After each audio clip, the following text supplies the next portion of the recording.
think it's worth starting with the parable of the pearl of great price, because the idea is, and it comes from the book of Matthew, but it's that the man found a pearl of great price and he sold everything he had to buy that pearl. And I think that's interesting to think about as a parable to seek a thing of beauty, because a lot of parables or fables, they're very practical, and they're about living life.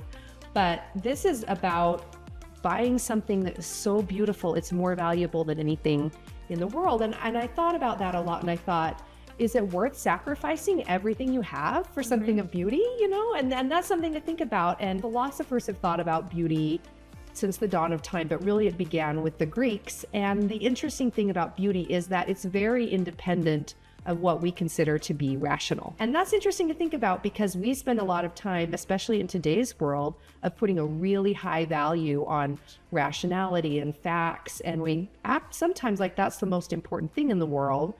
But the Greek philosophers, they began, and it was truth, goodness, rationality. There were different categories that you cared about. And I think beauty is one of those categories that is pretty timeless. And there's not a lot of good explanations for why we care about beauty. It doesn't make a lot of sense, but we know that we do love beauty. And it's not always distilled into attraction. That's right. An aspect of it, right? And it's an important part of humanity is being attractive. And when you're young, especially attracting a mate, right? But there's so much more to beauty. Yes. Right? Well, and even with those, like the Stoic philosophers and historically, beauty was much more about balance and right, like just different aspects of it and less precision. But what's the word I'm looking for when you're symmetry? Yeah, symmetry. Yes. Yep, exactly.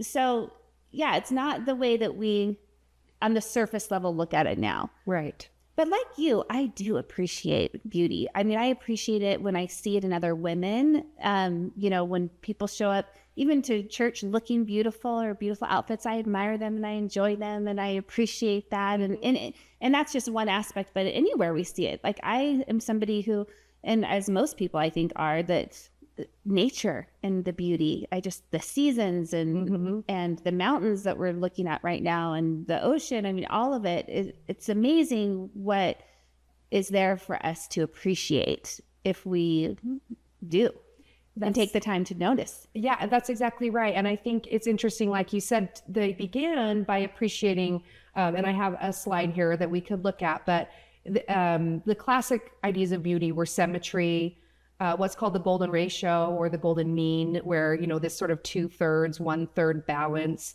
and proportion. So their sculptures were very focused on the proportional woman or man. And some of the most famous sculptures, that you see when you travel are ideal versions of that kind of beauty. But then, like you said, people began to realize, and it took a long time, actually, those ideas of beauty stuck around for a long time. But then in the 18th century, people began, and this is what I would call more of an idealist beauty. They began to recognize, symmetry is important, but what about a mountain?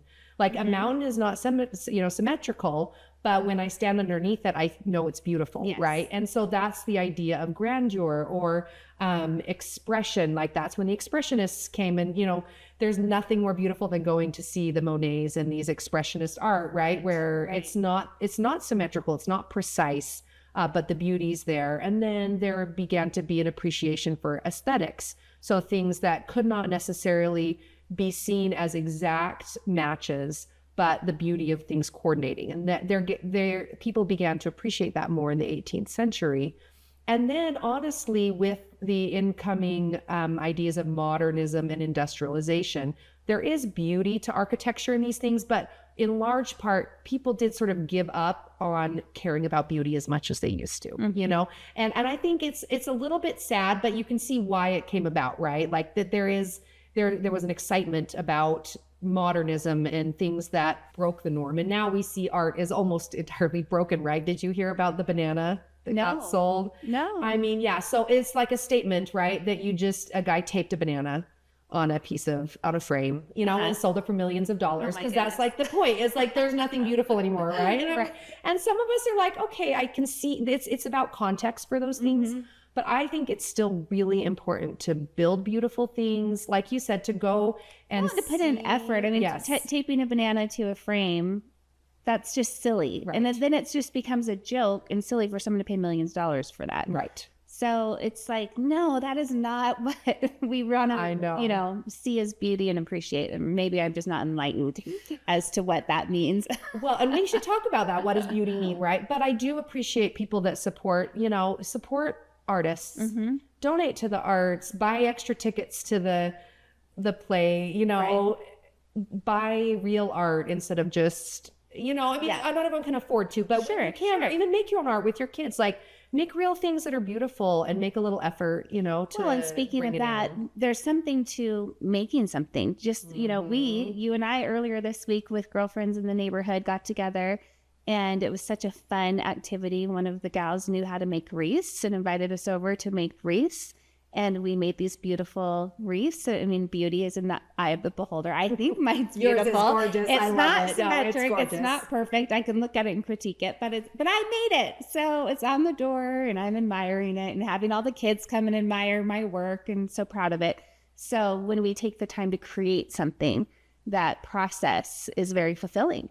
It is. And there is so much beauty to be found. And I think that something that's interesting about the enduring aspect of beauty and why it really should be in the category of goodness and truth and these other categories like the Greeks thought is because it's there whether we observe it or not. And that's one of the questions of the philosophy of beauty is always they debate whether it's, subjective, like is it just depend on the eye of the beholder, or is there an objective reality to beauty? And I think it's probably a bit of each. But one thing that's a good example of why this is true is, and there's some more slides on this, but it's really interesting to me that as society developed technology, we discovered beauty in places that we didn't even know existed. So for example, when we developed microscopes, you look under a microscope, what do you see? Oh my goodness, it's beautiful. Like the world, Right. the microscopic world is amazing. And then we Or developed like in the ocean, in the we ocean. go see under the ocean things With that we never cameras. could see before. That's interesting to think about. Yeah. Or when we get the telescope and we look out at, we always knew stars were beautiful, but like how beautiful are the images from like the Hubble telescope, right? And the things that are out there are so beautiful. And then something that's kind of a little more cerebral to think about, but we developed computers, and now the things, the art and the beauty that we can create that's all pretend is pretty incredible. And those sell for millions of dollars Yeah. too now. Yes. Those digital creations, the digital art, which is amazing. It is amazing. So there's so much beauty What's that we next? haven't even discovered. Yes. It's out there, right? Yeah. And so, it's worth thinking about, like, why is something beautiful though?